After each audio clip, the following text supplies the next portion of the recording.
네, 성도 여러분, 한 주간 주님의 은혜 아래서 잘 지내셨습니까? 네, 우리 삶에 질병도 있고 사고도 있고 걱정도 있는데요. 이 하나님의 돌보심 가운데 이렇게 11월 마지막 주 안식일까지 우리를 인도하고 보호하여 주셨습니다. 하나님의 은혜 감사드리고요. 특별히 지금 여러 가지로 고민하는 분들에게 하나님께서 해답을 주시는 안식일 되시길 바라고요. 또 여러 가지 병상이라든지 또 뭔가 마음의 괴로움으로 고통 중에 있는 분들에겐 치유의 복된 안식일이 되시길 간절히 바랍니다. 우리 느헤미야서 우리가 많이 같이 보았습니다. 우리 가스 리빌더, 무너진 데를 보수하는 이들 누구지요? 저와 여러분입니다.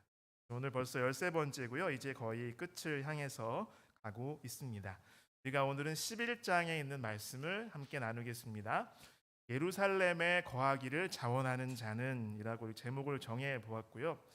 제가 이 말씀을 읽다 보니까 사역자를 세우는 교회라는 그 부제목이 마음속에 떠올랐어요. 바로 이러한 믿음의 공동체가 되기를 하나님께서 바라시는구나, 이런 생각을 가지고 제목을 정하여 보았습니다. 네, 오늘의 주제 성구이자 본문은 구약성경 느헤미야 11장 1절과 2절에 있는 말씀입니다. 성경을 찾으시면 참 좋고요. 화면을 보셔도 괜찮습니다. 느헤미야 11장 1절과 2절에 있는 말씀을 소리를 맞춰서 함께 읽겠습니다. 읽으실까요? 백성의 지도자들은 예루살렘에 거주하였고 그 남은 백성은 제비 뽑아 10분의 1은 거룩한 성 예루살렘에서 거주하게 하고 그 10분의 9는 다른 성읍에 거주하게 하였으며 예루살렘에 거주하기를 자원하는 모든 자를 위하여 백성들이 복을 빌었느니라. 이제 느헤미야의 후반부의 내용이 거의 그것도 맞춰지는 단계에 이르렀습니다. 전반부는 이 성벽을 다시 보수해서 제대로 성곽을 완성한 것과 조금 더 요즘 말로 하면 하드웨어적인 재건, 리빌딩이었다면, 이 후반부는 더 중요한 우리 사람의 마음, 그다음에 태도, 신앙, 제도, 이런 것을 다시 세우는 사역을 이야기하고 있죠. 8장에서 우리 하나님 율법을 해석한 것이 나왔고요. 9장과 10장은 지난번에 우리가 2시간에 걸쳐 살펴봤는데 언약을 갱신하는 것입니다. 이제 하나님께 충성을 다하겠습니다 하고 서약을 한 내용이 나왔고요. 11장부터 13장까지는 이제 언약을 갱신한 유다 백성들, 유다 민족의 신앙의 그 모습과 마음 자세가 나와 있습니다. 느헤미야 11장의 내용은 여기도 주로 이름이 좀 많이 나오는데요. 1절과 2절은 우리가 이미 같이 읽었습니다. 백성의 거주지를 재배치하는 원칙을 설명하고 있습니다. 사실상 1절과 2절이 11장 내용의 전부입니다. 그리고 나머지는 구체적인 그 주로 명단이 나와 있는데요. 3절부터 9절까지는 유다 자손과 베냐민 자손 중에서 예루살렘에 살게 된 사람들의 명단을 언급합니다. 그리고 10절부터 14절까지는 제사장 중에서 예루살렘에 살게 된 사람들의 명단이 나옵니다. 그리고 15절로 24절까지는 레위인 중에서 예루살렘에 거한 사람들의 또 명단을 쭉 나열하고 있습니다. 그리고 25절부터 36절까지는 예루살렘 이외의 지역에 정착해서 살게 된 유다 자손과 베냐민 자손들의 명단이 나오고 간단한 설명이 나옵니다. 느헤미야 11장은 이제 성벽도 완성되었고요. 그리고 백성들이 언약을 새롭게 한 후에 이 예루살렘의 방어를 위해서, 유지와 부흥을 위해서, 재건을 위해서 본격적으로 주민을 입주시키는 과정을 기록한 장입니다. 당시 상황은 우리가 이미 지난번 7장 4절에도 언급한 바와 같이 그 성읍은 광대하고 주민은 적으며 가옥은 미처 건축하지 못한 상태였습니다. 이제 여러 가지 절실한 이유 때문에 이 예루살렘, 이 도시, 이 수도에 사는 사람의 숫자를 늘리는 것이 굉장히 시급한 일이었습니다. 이미 느헤미야 2장이라든지 5장에 보면 예루살렘에 살고 있던 사람들이 있었는데 주로 비인들, 민장들이 거주했어요. 예. 근데 그런 식으로는 이 도시의 인구 증가를 기대할 수가 없었습니다. 그래서 느헤미야는 이제 주민을 재배치하는 사업을 펼치게 되었습니다. 백성들을 예루살렘에 정착시키는 것이죠. 재정착이었습니다. 조금 이 넓고 깊은 이해를 위해서 몇 가지를 우리가 미리 살펴보면 굉장히 도움이 되는데요. 여기 우리 교회 성경 주석에는 이렇게 설명을 하고 있습니다. 예루살렘 거주민 모두가 유다와 베냐민 지파 사람들만은 아니었고 다수의 레위인들이 있었고 므낫세와 에브라임 사람들 그리고 어떤 지파에도 속하지 않은 느디님 사람들도 있었습니다. 느디님 사람들 제가 설명해 드렸죠.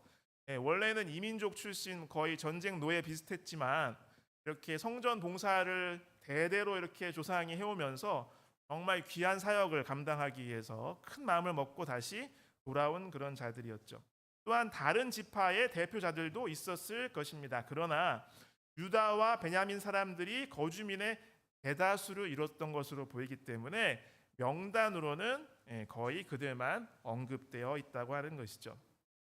우리가 유의해서 볼 것은 이 명단이 역대상 9장에도 나온다고 하는 것입니다. 그래서 우리는 이것이 이런 자세한 그런 세부 사항이나 가문의 이름이나 사람들의 이름이 언급되어 있는 것을 보고 우리는 무엇을 다시 한번 확인할 수 있냐면 성경이 정확한 기록이라고 하는 것입니다. 실제로 있었던 사건을 기록한 것이라는 거죠. 그래서 굉장히 역대상 9장과 느헤미야 11장의 명단은 비슷한데요. 순서가 일단 유다 자손, 베냐민 자손, 제사장, 레위 사람, 성 문지기, 노래하는 자 이런 순서로 되어 있습니다. 이거 보면 굉장히 그 당시 예배에도 이 음악과 찬송이 많이 중요했음을 우리는 확인할 수가 있습니다. 그런데 차이도 있어요. 조금 명단이 차이가 난다고 하는 것이죠. 우리 교회 성경 주석은 이 인구를 조사하고 명부를 작성한 시간의 차이가 있었을 것이다 라고 이렇게 이야기를 하고 있고요. 또 한 주석은 이야기하기를 기록한 목적이 다르다는 것이죠. 느헤미야 11장에는 무엇을 기록한 거예요? 백성이 지금 재배치되었다는 것을 기록하고 있다는 거죠. 근데 역대상 9장은 포괄적으로 바벨론 포로로부터 정말 뜻을 품고 고향으로 돌아온 사람들의 옛날에 조상들의 그 땅, 물려받은 땅과 예루살렘에 거주하게 되었다. 이걸 언급하고자 했다는 것이죠. 그래서 조금 차이는 있을 수가 있다고 하는 것입니다. 오늘의 본문의 말씀 중에 1절을 다시 한번 읽어보겠습니다. 다시 한번 같이 읽어보실까요? 백성의 지도자들은 예루살렘에 거주하였고 그 남은 백성은 제비 뽑아 10분의 1은 거룩한 성 예루살렘에서 거주하게 하고 그 10분의 9는 다른 성읍에 거주하게 하였으며 저는 이 말씀을 읽으면서 다시 한번 마음속에 교훈을 상기하게 되었는데요. 그것은 교회는 결국 사람이라는 것입니다. 교회는 결국 사람이며 그렇기 때문에 교회의 믿음의 공동체의 핵심 사역은 사역자를 육성하는 것이어야 합니다. 일꾼을 세우고 기르는 것이 핵심이라고 하는 것이죠. 여러분, 이 수도 예루살렘이 제 역할을 하려면 지금 아무리 겉으로 보이는 건물이나 이런 것들이 잘 되었더라도 그곳에 사람이 없으면 제 역할을 할 수가 없습니다. 그곳에 있는 사람들이, 그곳에서 생활하는 이들이 있어야 하는 것이죠. 이제 성벽을 다시 쌓았고요. 그동안 성벽이 무너지고 여러 가지 안 좋았기 때문에 사람이 살지 않았던 이유도 있었습니다. 이제 성의 모습을 제대로 갖췄기 때문에 사람들이 살아야 하는 것이죠. 여러분, 이 성에 사람들이 사는 것이 굉장히 중요합니다. 왜냐하면 사람이 살아야 이곳이 도시인 것이죠. 그래야 도시로서 기능을 할 수 있기 때문입니다. 건물이 아무리 화려하고 성벽이 아무리 높고 견고하더라도 그 안에 사람이 안 살면 어떻게 될까요? 유령 도시죠. 도시가 아닙니다. 기능을 할 수가 없습니다. 더군다나 예루살렘은 이스라엘, 이 유다의 수도요 대도시였어요. 그리고 하나님의 성전이 있는 신앙의 중심지이기도 했잖아요. 그래서 예루살렘이 제대로 움직여야 나라 전체에 온전히 영향력을 미칠 수가 있는 것이죠. 도시에는 힘이 있습니다. 영향력이 있어요. 그런데 여러분 생각해 보십시오. 우리가 다 서울에 살고 있는데 이러한 이 도시의 실제적인 영향력은요, 그 도시에 사는 사람들을 통해서 흘러나오는 것이 아니겠습니까? 그러므로 어떤 사람이 그곳에 사느냐가 중요하죠. 건물이 아니라 그 안에 살고 있는 사람들이 영향력을 발휘하는 것이 아니겠습니까?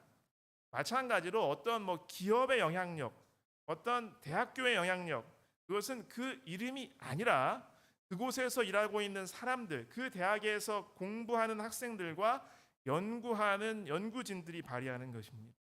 여러분, 교회도 마찬가지일까요? 네, 물론입니다. 우리가 잘 아는 대로 교회는 결코 장소나 건물이 아닙니다. 교회는 사람입니다. 교회가 세상에 그리고 지역 사회에 영향력을 발휘하려면 그 교회의 교인이, 성도가 영향력을 발휘해야 합니다. 교회에 사람을 채워야 합니다.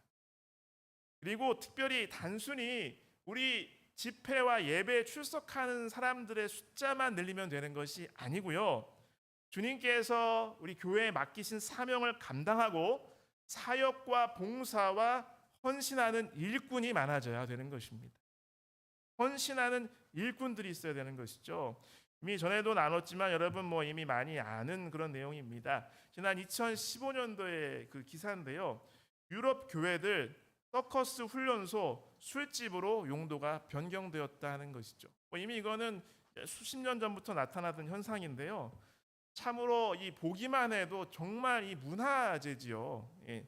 그래서 저도 유럽에 한 번은 가봤는데 500년 이상인 거는 그냥 사는 집이라고 하더라고요. 500년 이상인 것만 가치를 쳐준다고 하더라고요. 참으로 웅장하고 거대하고 멋들어진 그 유럽의 이 교회의 많은 건물들이 정말 수백 년 넘는 이렇게 1000년 넘어가는 역사를 가진 그 교회의 성전들이 이제는 그 안을 채울 수 있는 사람이 없는 것이죠. 그 교회를 유지하고 발전시킬 일꾼들이 없어서 건물을 파는 것입니다. 문을 닫습니다. 그래서 건물이 팔려서 천장이 높으니까 서커스 훈련소가 되고 소리가 잘 울린다 그래서 그런 용도로 쓰이고 심지어는 술집이 되고 확장하는 그 이슬람 무슬림 그 신자들이 많아지니까 모스크로도 바뀌고 하는 것이죠. 지난 교회의 역사를 통해서 유럽의 많은 교회들이 하나님의 말씀 성경의 가치와 지위를 스스로 떨어뜨렸어요. 스스로 훼손하고 떨어뜨렸습니다. 사람들이 점점 교회를 떠나갔습니다. 교회의 일꾼들을 기르는 일에 실패했습니다. 이제는 전도하고 사역을 펼치는 것은 고사하고 건물을 유지하는 것조차도 도저히 감당이 안 되는 지경에 이르러 버린 것이죠. 여러분, 복음교육자 200쪽에 있는 말씀을 잘 아실 것입니다. 같이 한번 읽어보겠습니다. 교회를 올바로 평가하려면 그 교리나 농명책에 적혀있는 신자의 수요에 의해서가 아니라 실제로 주를 위하여 일하는 활동과 그 교회의 신실하고 견인불발한 일꾼들의 수요에 의해서 평가하여야 한다. 여러분, 하나님께 헌신하는 일꾼들로 가득한 우리 교회가 되기를 정말 간절히 소망합니다. 여기 시대소망 291쪽에 이런 예수님께서 제자들을 부르시고 함께 하신 상황에 대해서 이렇게 설명을 하고 있죠. 예수께서는 제자들이 당신에게서 보고 들은 것을 세상에 선포하는 증인으로 내보내기 위하여 그들을 부르셨다. 그들의 임무는 인류가 일찍이 부름을 받은 일 중에서 가장 중요한 일이었으며 그리스도께서 친히 가지신 임무에 버금가는 일이었다. 그들은 세상을 구원하기 위하여 하나님과 함께 일하는 일꾼이 될 것이었다. 여러분, 우리 주님께서 지상 봉사 기간에 하신 여러 사역 가운데 굉장히 핵심적인 것이 바로 하나님과 함께 일하는 일꾼을 부르시고 기르신 사역이 아니겠습니까? 제자를 육성하고 보여주시면서 계속 훈련하신 것이었습니다. 여러분, 우리 마음에 이러한 간절한 기도와 실천이 있기를 소망합니다. 같이 한번 읽어보실까요? 우리 교회가 세상에서 영향력을 발휘하는 그리스도인들로 가득 차게 하소서. 우리 교회가 주님의 사역에 헌신하는 일꾼들로 가득하게 하소서. 우리 교회가 사역자를 기르고 사역자를 세우는 일에 충실한 교회가 되게 하소서. 정말 이런 교회가 되기를 간절히 바랍니다. 우리 1절 말씀을 다시 한번 보겠습니다. 오늘 본문이 좀 짧습니다. 제가 다시 읽을게요. 백성의 지도자들은 예루살렘에 거주하였고 그 남은 백성은 제비 뽑아 10분의 1은 거룩한 성 예루살렘에서 거주하게 하고 그 10분의 9는 다른 성읍에 거주하게 하였으며. 이제 예루살렘이 유지되고 안전하고 발전하기 위해서 필요한 것은 뭐니 해도 그 안에 사는 주민의 수를 늘리는 것이었죠. 그래서 이것은 굉장히 현실적이고 시급한 문제가 있었는데 일단은 보안 문제가 있었어요. 여러분 아시다시피 당장 아직도 외적의 침입이나 공격이 언제 일어나도 이상하지 않은 상황이었기 때문에 그렇습니다. 그래서 그것을 위해서라도 사람들을 상주시켜야만 했던 것이죠. 그러나 이미 예전에 이 페르시아 고레스 왕의 조서 반포로 인해서 그때 이제 스룹바벨이라는 지도자의 인도를 따라서 페르시아 여러 지역으로부터 유대인들이 다시 고향 땅으로 돌아와서 살기 시작하였습니다. 근데 그것이 이미 이 시대에는 거의 100년 정도 된 시점이었어요. 그래서 그러면서 그동안의 예루살렘의 형편이 사실 유대인들이 많이 거주하면서 도시의 기능을 수행하기에는 어려움이 많이 있었습니다. 그래서 우리가 앞서 살펴보았듯이 이 지도자들 중심으로 정말 소수만 살고 있었고요. 제대로 집들도 다 이렇게 채워지지가 못했고 지어지지가 못했었고요. 그리고 거기에 살고 있는 그 좀 지체 높은 그런 사람들은 유력한 귀족들 중에 상당수가 거기 살면서 주방에 있는 이방 민족들과 이러저런 이해관계로 이렇게 얽혀 있는 사람들이었어요. 그래서 나머지 백성들은 다양한 그 외의 지역에 정착을 해서 이미 거의 100년이 흘러간 것입니다. 그렇다면 이렇게 이미 자기 원래 조상들이 살던 곳이나 이런 다른 곳에서 살고 있던 사람들에게 이제 우리 예루살렘 방비가 많이 필요하니까 이사 와서 예루살렘에 사세요. 이렇게 말하면 그들이 얼른 감사합니다 하면서 쉽게 예루살렘으로 이사 올 수 있을까요? 어렵지요. 그래서 당시 예루살렘에 산다는 것은 굉장히 쉽지 않은 일이었음을 이렇게 우리는 알 수가 있습니다. 여기 한 책에 신학자가 말하기를 예루살렘에 거주하는 것은 많은 위험과 희생과 의무가 따랐다. 먼저 오랫동안 가족 친척들이 어울려 살던 삶의 터전을 버리고 떠나야 했다. 더구나 예루살렘은 위험한 곳이었다. 전쟁이 일어나면 적군의 1차적인 공격 목표가 되었다. 예루살렘에 살기 위해서는 새로 가옥을 건축해야 하고 성벽도 돌아가면서 지켜야 하고 군사적인 의무도 감당해야 하였다는 것입니다. 그래서 먼저 성벽을 다 수리를 했지요. 그 다음에는 신앙 부흥이 일어났습니다. 신앙 개혁과 새로운 언약을 갱신했어요. 그 다음에 이렇게 인구를 재배치한 것은 참으로 적절하고 지혜로운 이 국가 재건 사업의 바람직한 과정이었다고 우리는 판단할 수 있는 것이죠. 그러니까 성벽을 재건한 것은 가장 기본적이고 기초적인 이 최소한의 안보를 확보하기 위한 것이었고요. 정말 이렇게 강성하고 시기 질투하고 괴롭히는 주변 이방 세력으로부터 이제는 유대인들이 간섭을 받지 않겠다. 원래 우리 민족 고유의 그 신앙적인 민족적인 특성, 정체성을 회복하겠다는 의지를 천명한 것이라 볼 수 있고요. 그 다음에 자연스럽게 감사하고 하나님을 찬양하고 예배하고 신앙적인 헌신을 새롭게 하는 것이 아주 적절하고 사회적으로도 적절한 것입니다. 그래서 그 이후에 이런 것들 한 이후에 정말 좀 더 생활적이고 현실적인 인구 조성 사업, 재배치 사업을 한 것이에요. 만약에 백성들이 그 이전에 있었던 회개와 신앙적인 결심, 갱신, 결단이 없이 느헤미야가 이제 성벽 다 완성됐으니까 다 들어와서 사세요 이렇게 했다면 백성들이 반대하고 저항이 심하게 나타날 수도 있었다고 하는 것이죠. 그러나 이 앞에 있었던 신앙 부흥과 개혁을 통해서 다 가문의 대표들이 와서 서명하고 또 이렇게 명절을 지키면서 하나님께 헌신하고 회개하고 결심하고 가족별로 다 이렇게 서명했어요. 그렇기 때문에 이 예루살렘을 이주해야 돼. 예루살렘으로 이주해서 거기 살아야 된다는 그 필요성과 그것이 신앙적으로 어떠한 중요성이 있는지를 백성들이 이해한 상태였어요. 그랬기 때문에 이 일이 순조롭게 이루어지게 된 것입니다. 여러분, 이 모든 과정을 하나님께서 인도하시는 것이 분명합니까? 그렇습니다. 그리고 그러한 하나님의 뜻에 온전히 순종하고 전적으로 헌신하는 정말 지혜롭고 결단력도 있고 철저하게 계획하는 추진력이 있는 그 느헤미야와 함께 돕는 동역자들이 있었기 때문에 여러 크고 작은 어려움이 있었지만 이렇게 착착 한 걸음 한 걸음 이 국가 재건 사업, 리빌딩 사업이 전진해 나가게 된 것이죠.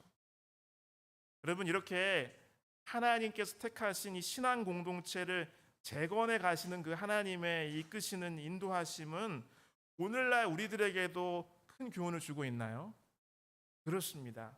우리는 어떠한 정신과 어떤 태도로 우리의 교회를 재건해야 되는지, 어떤 준비와 과정으로 이 일을 이루어야 하는지, 어떻게 하면 우리 사역을 더 계속 유지하고 발전하면서 우리 공동체가 계속 지속적으로 하나님의 일을 감당할 수 있는지 느헤미야서가 우리에게 가르치고 있는 것입니다. 여기 보면, 그래서 이 명단에 보면 특별히 6절과 14절에 보면 여기 아까 유다 베냐민 지파 위주로 기록되었다고 이렇게 말씀을 드렸잖아요. 근데 거기에 보면 용사였다라고 나와요. 용사. 네, 예. 근데 이 용사라는 것은 힘이 있는 사람이라는 뜻이거든요. 근데 이 힘은 두 가지의 뜻으로 사용됐다고 해요. 하나는 이렇게 이렇게 군사 훈련 잘 받고 그런 것도 힘입니까? 힘이죠. 그다음에 또 이렇게 좀 재력이 좀 있고 헌신할 수 있는 그런 것도 힘이죠. 그렇죠? 근데 앞뒤 문맥상 여기서는 어느 쪽일 것 같아요? 군사적인 거예요. 지금 방비의 목적인 것입니다. 자, 그런데 1절 이 서두 부분에요. 백성의 지도자들은 예루살렘에 거주하였고라고 나오고 있습니다. 이렇게 예루살렘으로 내가 이주하고 예루살렘의 터를 잡고 산다는 것이 쉽게 결심하는 것이었어요? 아니면 어렵고 힘들고 무엇인가 결단이 필요하고 희생이 필요한 일이었나요? 맞습니다. 어렵기도 하고 힘들기도 하고 희생해야 되고 헌신해야 되는 것이죠. 이러한 희생과 헌신에 백성의 지도자들이 앞장섰음을 우리는 확인할 수 있습니다. 만약에 지금 이러한 역사적인 상황이 아니라 오랫동안 이미 융성해서 도시로서 기능을 발휘해 왔고 편의시설 잘 돼 있고 그런 것이 여건이 잘 갖춰 있다면, 그리고 외부의 침입이나 약탈의 위협이 없다면, 살기에 부족하지 않았다면 많은 사람들이 이왕이면 여기 살려고 하던 사람들이 많이 있었을 것입니다. 그러나 지금의 예루살렘 상황은 우리가 살펴봤다시피 좋지 못했습니다. 여전히 위기가 있었습니다. 이곳에 살면 희생해야 했습니다. 고생하면서 감당해야 될 일들이 산적해 있었습니다. 이러한 때에 이러한 헌신에 느헤미야와 지도자들이 앞장섰습니다. 안전이 확보되지 않고 사람이 살기 아직 불편했고 도시로서의 완전한 기능도 갖추지 못한 예루살렘에 들어와서 사는 일을 지도자들이 앞장선 것이죠. 여러분, 지도자는 먼저 헌신하는 사람입니다. 주님께서 나를 당신의 백성으로 제자로 부르신 소명이 나에게 있다면, 예수님께서 나에게 맡기신 가장 고귀한 사명이 있다면 나에게는 헌신하는 정신이 있어야 합니다. 주님의 일을 위해서 자원하는 마음이 있어야 합니다. 모든 것이 잘 갖춰져 있는 편한 상황에서 어려움이 없는 형편에서 헌신하고 자원하는 것은 쉽죠. 누가 못하겠습니까? 그러나 힘들고 어려운 상황에서 자원하는 것은 어려운 일입니다. 쉽고 편한 상황에서는 누구든지 헌신하고 자원할 수 있지만 어렵고 힘들고 고통이 있는 순간에 자원하기 어렵죠. 이럴 때 지도자가 앞장서야 합니다. 이 교회의 역사와 하나님 백성들의 모든 역사를 살펴보면 부흥이 일어날 때마다 헌신하는 일이 벌어집니다. 부흥이 일어나면 자원하는 일이 벌어집니다. 그때 앞장서는 사람이 지도자들인 것입니다. 지도자들이 헌신하고 자원하는 첫 번째 그룹이었습니다. 살기 힘들고 어려운 때에 지도자들이 헌신하고 자원해서 대가를 지불하는 삶을 보여줄 때 그 영향력이 매우 큰 것이죠. 적이 언제 쳐들어올지 모르고 집들과 거리도 모습을 완전히 갖추지 못한 이런 어려운 상황에서 지도자들이 먼저 희생과 헌신에 앞장서는 모습을 보여주니까 그 모습이 어떤 말이나 연설보다도 더 큰 영향력을 백성들에게 끼쳤음을 우리는 알 수가 있습니다.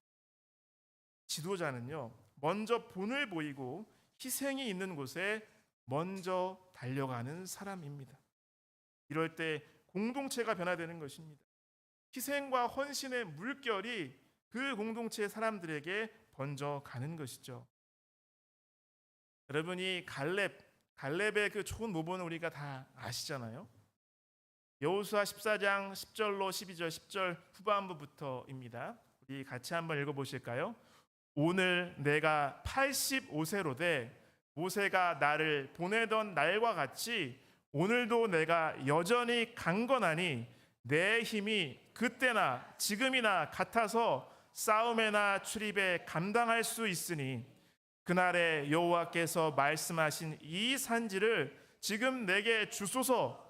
당신도 그날에 들으셨거니와 그곳에는 아낙 사람이 있고 그 성읍들은 크고 견고할지라도 여호와께서 나와 함께 하시면 내가 여호와께서 말씀하신 대로 그들을 쫓아내리이다 하니. 아멘. 이 내용 아시잖아요. 40여 년 전에 정말 젊고 팔팔했을 때 가서 정찰을 했는데 아시다시피 너무 군사적으로 방비가 너무 잘 돼 있고 그중엔 진짜 거인들도 막 이렇게 있으니까 이스라엘 백성들이 못 들어가겠다면서 거역해서 이렇게 38년 그 이상을 이렇게 광야에 방황한 것이잖아요. 근데 갈렙이 이때 여호수아랑 갈렙이 최연장자였습니다. 그러므로 지혜만 나눠주고 명령만 내리고 어떻게 하라고만 해도 아무런 말 할 사람이 없어요. 이미 과거부터 지금까지 영웅이었어요. 근데 갈렙이 여기서 예전에 하나님께서 말씀하시기를 네가 밟는 땅을 너한테 주기로 했다. 그럼 거기 내 땅이다. 그럼 내가 가야지. 저를 그곳에 보내주세요라고. 그 믿음을 끝까지 자기가 실천해서 하나님의 복을 얻겠다고 하는 거예요. 그래서 결국 갈렙과 그 가족과 그 모든 후손들이 그 땅을 차지하게 되었지 않습니까? 여러분, 여호수아와 갈렙의 위대한 점은 그들이 앞장서는 지도자였다는 것입니다. 그들은 백성에게 모본을 보이는 지도자였습니다. 한 번 하나님의 말씀을 신뢰했기 때문에 분명히 하나님께서 내 앞에서 저들 밥이라고 그랬으니까 내 앞에서 저들 이기게 해주실 것이다 라는 믿음을 몸으로 보여준 것이죠. 그래서 이스라엘 백성들이 가나안 땅을 정복할 때 뒤에서 명령만 하고 참모로서 어떤 지혜만 제공하고 지시만 하는 지도자가 아니라 화살이 날라오고 돌도 쏟아지는 그곳에 창칼을 들고 기도하면서 전진하는 모습을 보여준 것이 지도자였습니다.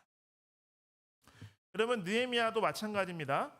다 읽지 않겠고요. 느헤미야 5장에 보면 느헤미야가 보니까 너무 힘들게 백성들이 이렇게 밤낮으로 경비 쓰면서 그 성벽을 이렇게 보수를 하니까 내가 총독의 봉급을 못 받겠더라 해서 안 받았잖아요. 아시다시피 52일 만에 사실 성벽은 다 고쳤어요. 근데 느헤미야가 그때만 안 받은 게 아니고 임기 내내 봉급을 안 받았어요. 그리고 오히려 자기 그 수하에 있는 사람들 다 시켜서 같이 모든 일을 봉사하게 하였고, 뿐만 아니라 우리가 알다시피 이미 봤다시피 맨날 초청해서 자기 돈으로 일꾼들을 먹였다고 하는 것이죠. 느헤미야는 스스로 대가를 지불하고 헌신하기로 결단하고 실천하였습니다. 이렇게 자원하는 모습, 헌신할 수 있는 그 헌신하는 모습을 보여줄 수 있는 지도자들이 되어야 합니다. 여러분 잘 아시죠? 베드로전서 2장 9절에 있는 말씀 같이 읽겠습니다. 그러나 너희는 택하신 족속이요 왕 같은 제사장들이요 거룩한 나라요 그의 소유가 된 백성이니 이는 너희를 어두운 데서 불러내어 그의 기이한 빛에 들어가게 하시니에 아름다운 덕을 선포하게 하려 하심이라. 아멘. 저는 하나님께서 여러분과 저를 모두를 지도자로 부르셨다고 믿습니다. 앞장서는 지도자들이 되시기를 간절히 바랍니다. 우리 모두가 남을 시키기보다는 먼저 앞장서는 주님의 종들이 되시길 간절히 축원합니다. 여러분, 우리의 마음에 이런 간절한 기도와 실천이 있기를 소망합니다. 그런 마음을 품고 같이 좀 읽어보겠습니다. 주여, 내가 먼저 헌신하게 하여 주시옵소서. 주여, 내가 먼저 희생하게 하여 주시옵소서. 주여, 내가 먼저 예루살렘 성 안으로 들어가게 하여 주시옵소서. 여러분, 이러한 열망이 가득한 우리 교회가 되기를 간절히 바랍니다. 우리 계속 1절과 2절을 이렇게 읽는데요. 여기 보니까 1절 후반부에 그 남은 백성은 제비 뽑아 10분의 1은 거룩한 성 예루살렘에서 거주하게 하고 그 10분의 9는 다른 성읍에 거주하게 하였으며 2절에 보니까 예루살렘에 거주하기를 자원하는 모든 자를 위하여 백성들이 복을 빌었느니라라고 되어 있습니다. 그러니까 예루살렘에 거주하는 일에 우선적으로 지도자들이 앞장을 섰고요. 두 번째는 뭘 했어요? 제비 뽑기를 했어요. 그래서 백성 중에 제비를 뽑아서 이 제비 뽑히면 걸리면 그 10분의 1이 되면 그 집은 자기가 원하든 원하지 않든 예루살렘에 와가지고 이사해서 살아야 되는 것이죠. 그런데 여기 보면 이렇게 뽑힌 사람들이 결정된 것에 대해서 막 원망하고 못 가겠다고 하고 그랬던 것 같아요? 그렇지 않았던 것 같습니다. 그렇지 않았어요. 순순히 받아들이고 순종했습니다. 그래서 2절에 뭐라고 돼 있냐면 뽑힌 거거든요. 제비 뽑아서 걸린 건데 뭐라고 그들한테 말했냐면 거주하기를 자원하는 자라고 했어요. 그리고 이 사람들, 뽑히지 않은 사람들은 그 뽑힌 사람들을 축복해주고 응원하고 지원해 주었습니다. 정말 아름다운 신앙적인 분위기가 아닐 수가 없죠. 여러분, 우리는 여기서 굉장히 중요한 사실을 하나 더 깨닫게 되는데요. 여러분 생각해 보시죠. 만일 여러분이 이 시대 이때에 이곳에 있어서 제비 뽑혀서 우리 집이 갑자기 예루살렘에 살게 되었다면 여러분 어떻게 하시겠습니까? 만약에 우리 교회에서 제비를 뽑아서 우리 교회를 위해서 정말 힘들고 어렵고 위험한 일을 여러분이 해야 된다고 하면 여러분 어떻게 하시겠습니까? 하필이면 내가 걸리냐. 참 재수도 없다. 이렇게 생각할까요? 그렇죠. 여러분, 우리는 운명과 우연을 믿는 사람들이 아닙니다. 운이나 재수를 믿지 않습니다. 우리는 하나님의 섭리를 믿는 백성입니다. 느헤미야 시대에 제비 뽑혀서 예루살렘 성 안에 거주하게 된 백성의 10분의 1에게는 운이 있었던 게 아니고 하나님의 섭리가 있었던 것입니다. 오늘날 주님의 발자취를 따라가는 우리들에게도 마찬가지입니다. 그렇습니다. 하나님의 섭리를 발견하고 사명을 감당하는 교회와 우리 모두가 되시길 간절히 바랍니다. 우연이 아닙니다. 하나님의 섭리입니다. 우연처럼 보이는 상황 속에서도 나의 취향이나 계획과 다르게 흘러가는 형편 가운데서도 하나님의 섭리를 발견하고 이때 나에게 주신 사명을, 하나님께서 주신 사명을 받들고 감사하면서 순종하는 그러한 하나님의 백성이 되는 저와 여러분 되시길 간절히 바랍니다. 느헤미야 시대의 이스라엘 백성들처럼요, 주님의 믿음의 공동체인 이 교회에서 하나님의 사명을 담당하는 이 실무 사역자들을 우리가 모든 다른 성도들이 축복하고 응원하고 그들을 위해서 기도하고 지원하는 우리 이문동 교회의 그러한 모든 성도가 되시기를 간절히 축원합니다. 여러분, 하나님의 섭리를 믿는 백성들은 어떠한 상황 속에서도 원망하지 않습니다. 어려움이 닥치면 좌절하는 것이 아니라 기도하면서 그 속에 담긴 하나님의 뜻을 찾는 것입니다. 느헤미야 시대의 예루살렘에 살도록 제비 뽑힌 백성의 10분의 1은 자원하는 마음으로 그 결정에 순종하였습니다. 그들은 그 일을 하나님께서 이끄시고 특별하고 귀한 사명을 감당하도록 자기를 부르신 일이라고 하나님의 섭리가 있다고 믿었기 때문인 것이죠. 여러분, 너무나 잘 아시는 그 요셉의 인생의 성공 비결, 창세기 45장 4절로 5절에 그 마음의 태도에서 우리는 찾을 수가 있습니다. 제가 읽겠습니다. 요셉이 형들에게 이르되 내게로 가까이 오소서. 그들이 가까이 가니 이르되 나는 당신들의 아우 요셉이니 당신들이 애굽의 판자라. 이 말 들었을 때 형들이 얼마나, 이건 막 정말 위협하는 거고요. 지금 거의 살해 위협이나 똑같은 거예요. 이 대목만 들었으면. 그런데 뭐라고 말해요? 당신들이 나를 이곳에 팔았다고 해서 근심하지 마소서. 한탄하지 마소서. 하나님이 생명을 구원하시려고 나를 당신들보다 먼저 보내셨나이다. 여러분, 요셉처럼 청소년기부터 극심한 고난을 겪은 사람이 과연 세상에 몇 명이나 될까요? 나 친형제한테 살해 위협 당한 적 있다. 손 들어보세요. 나 친형제에 의해서 인신매매 당해봤다. 나 억지로 외국에 끌려가가지고 강제 노역한 적 있다.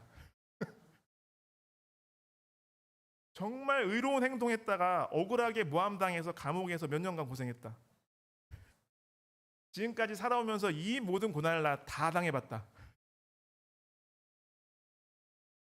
여러분, 만약 인생을 운과 재수로 보는 관점으로 본다면 이렇게 기구한 운명도 정말 드물어요.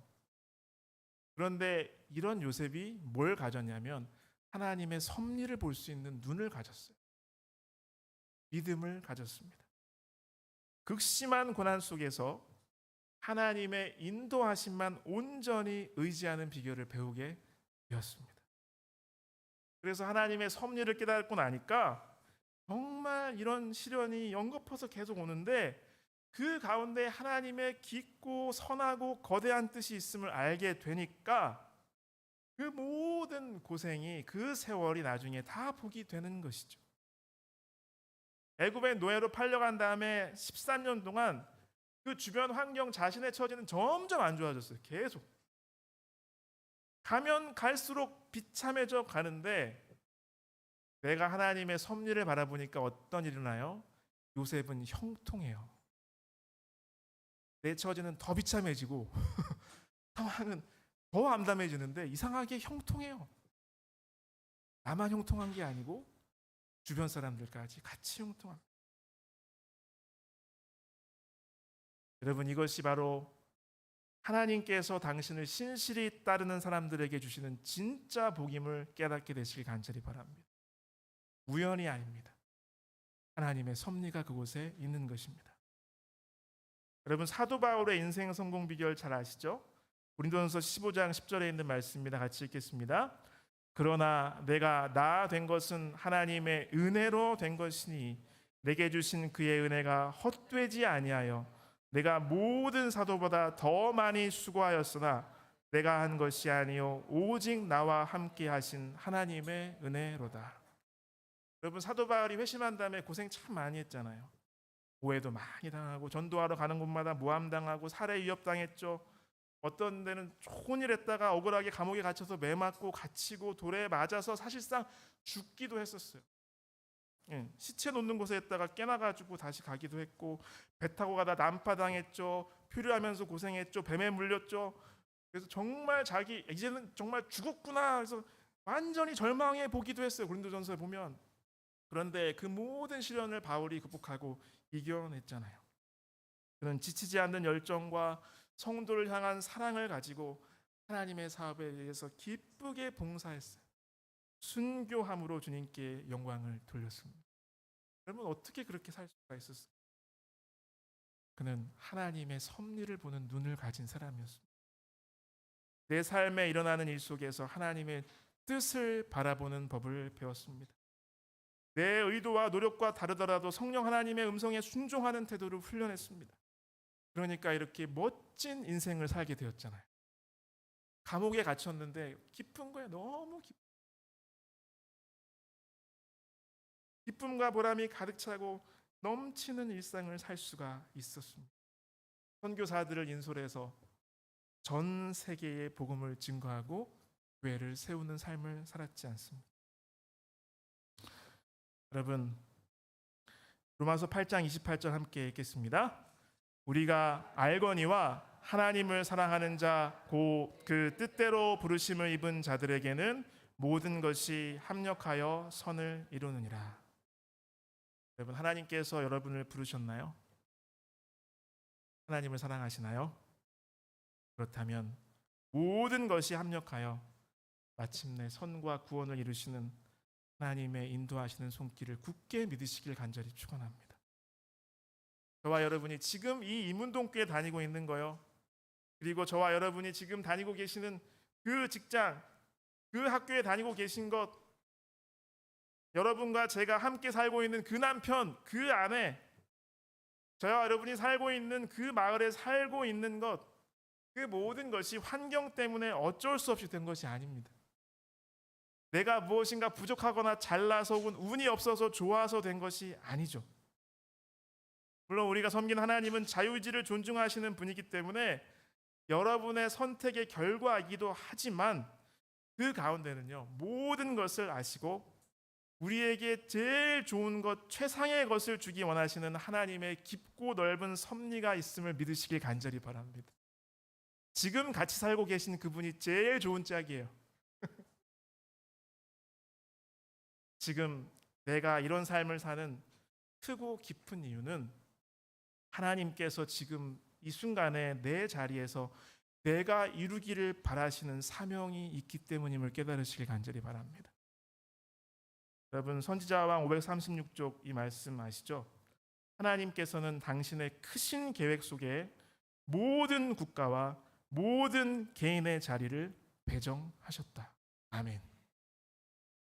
하나님께서는요 하나님의 정말 아름답고 희한 큰 거대하고 원대한 계획을 이루시기 위해서 지금 여러분은 그 사람 옆에, 그 가정에, 그 학교에, 그 직장에, 그 곳에 살게 하신 거예요. 그리고 이문동교회에 다니게 하신 것입니다.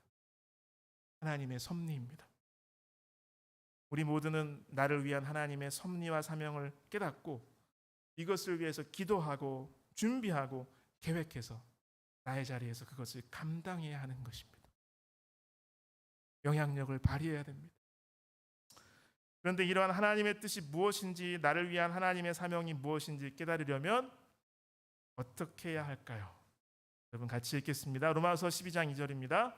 너희는 이 세대를 본받지 말고 오직 마음을 새롭게 함으로 변화를 받아 하나님의 선하시고 기뻐하시고 온전하신 뜻이 무엇인지 분별하도록 하라. 아멘. 마음을 새롭게 함으로 변화를 받는 저와 여러분 되시길 축원합니다. 그래서 하나님의 뜻, 내 인생을 위한 선하시고 기뻐하시고 온전하신 그 뜻이 무엇인지를 깨닫는 저와 여러분 되시길 간절히 바랍니다. 빌립보서 2장 13절 제가 읽겠습니다.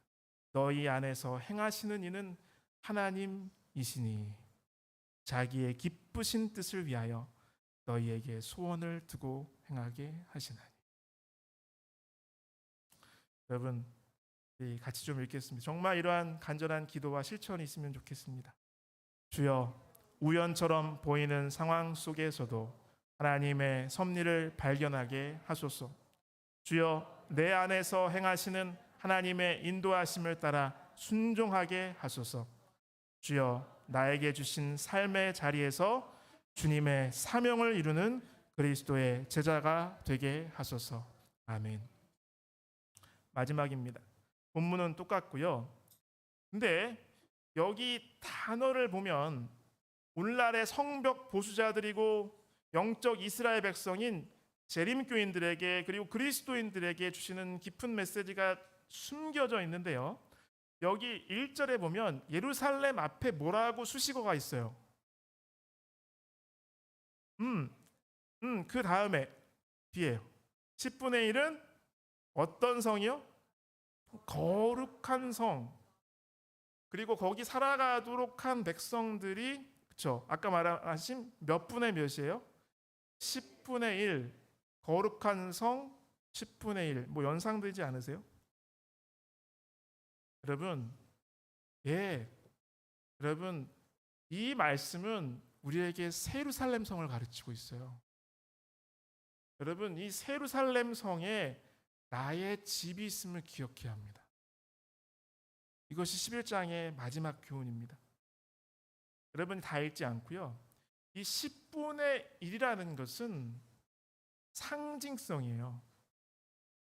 그래서 백성의 10분의 1이 중요하고 어려운 사역을 감당한 거예요. 성전 옆에 산 거예요. 방비하면서 수도를.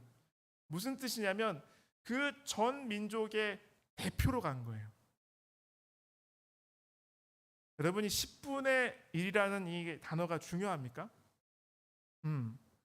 여러분 이런 걸 생각하니까 저와 여러분이 평소에 헌금으로 드리시는 11조에 대해서 어떤 생각이 드십니까? 그러니까 우리가 원래 하나님의 것인 10분의 1을 감사함으로 하나님께 돌려드리는 건 뭐냐면 나머지 10분의 9까지 포함한 전체를 하나님께서 나한테 선물로 맡겨주신 것임을 내가 인정하고 하나님께 내 삶을 헌신한다는 뜻입니다.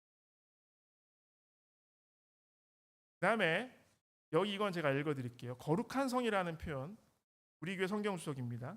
이 명칭은 이사야, 다니엘, 요엘의 예언 가운데 나오지만 역사적인 기록 가운데는 이곳에서 처음으로 사용된다. 그래서 이것을 계기로 여기서부터 이 명칭의 사용이 계속 빈번해지며 거룩한 성이라는 표현이요. 마태복음, 요한계시록까지 마침내 그것이 하나의 단어가 돼서 아랍어 엘쿠즈라고 하면 예루살렘을 가르치는 말이 되었어요. 네, 여러분 거룩한 성이라는 표현이 대표적으로 어디 나와요? 그렇죠. 요한계시록에 나옵니다. 같이 읽어보겠습니다. 세 개 같이 읽어보겠습니다. 요한계시록 21장 2절, 10절, 19절. 또 내가 보매 거룩한 성 새 예루살렘이 하나님께로부터 하늘에서 내려오니 그 준비한 것이 신부가 남편을 위하여 단장한 것 같더라. 10절.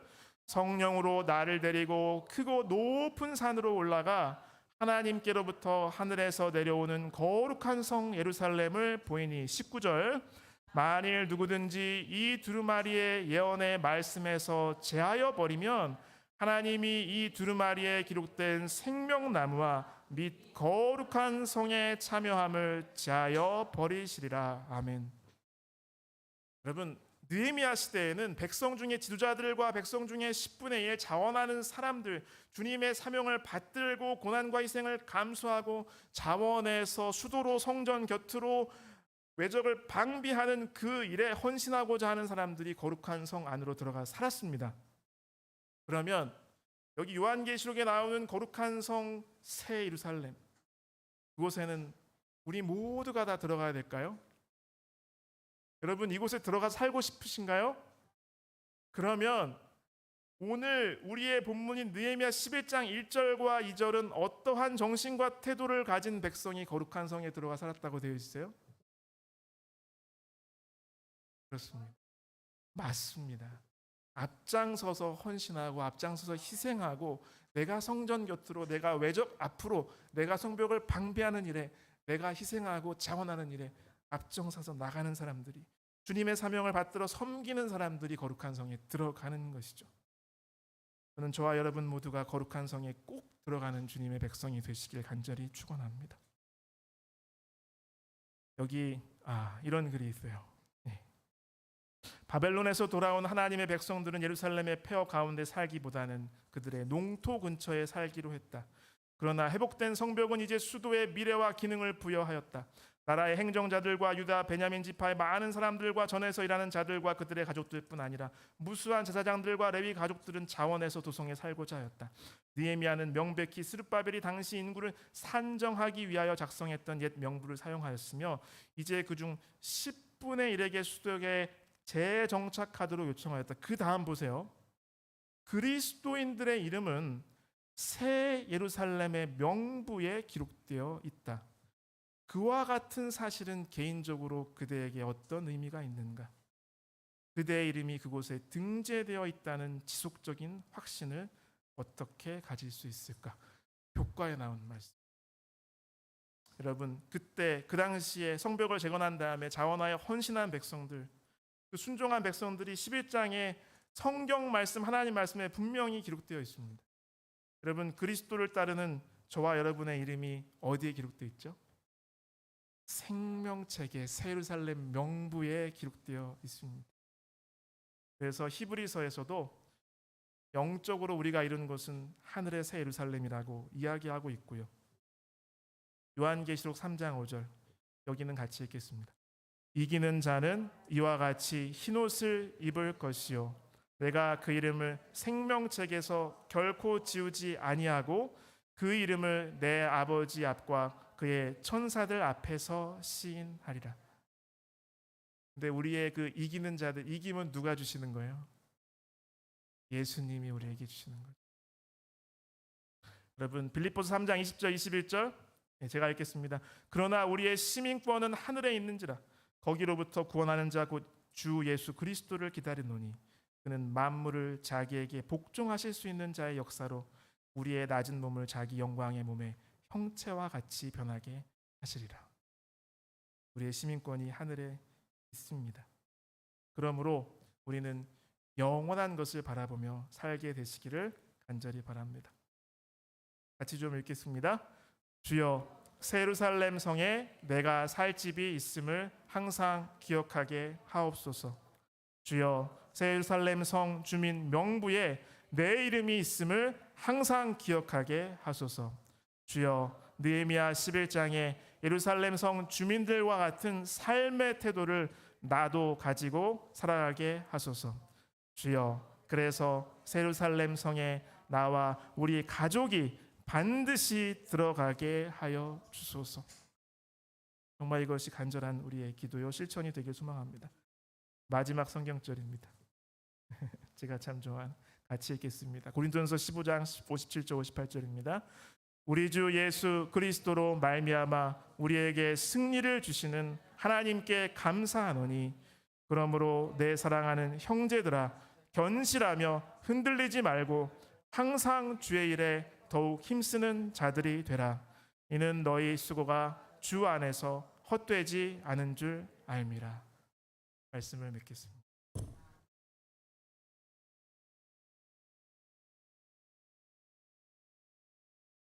시작하시면 마지막 찬미 409장 부르십니다. 찬미 후에 목사님께서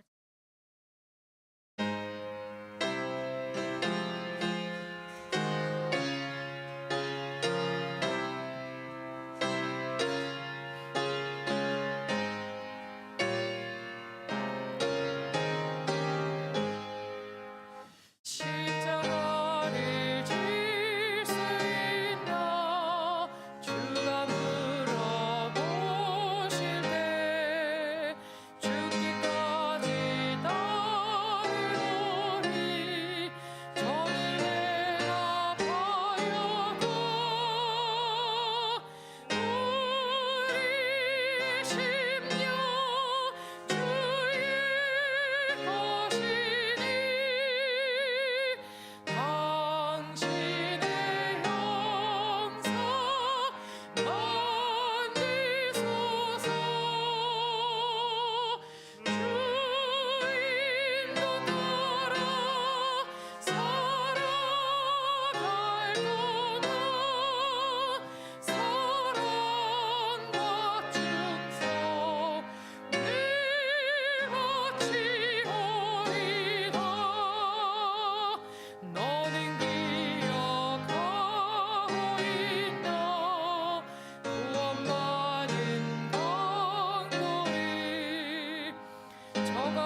아버지 하나님 참으로 감사드립니다.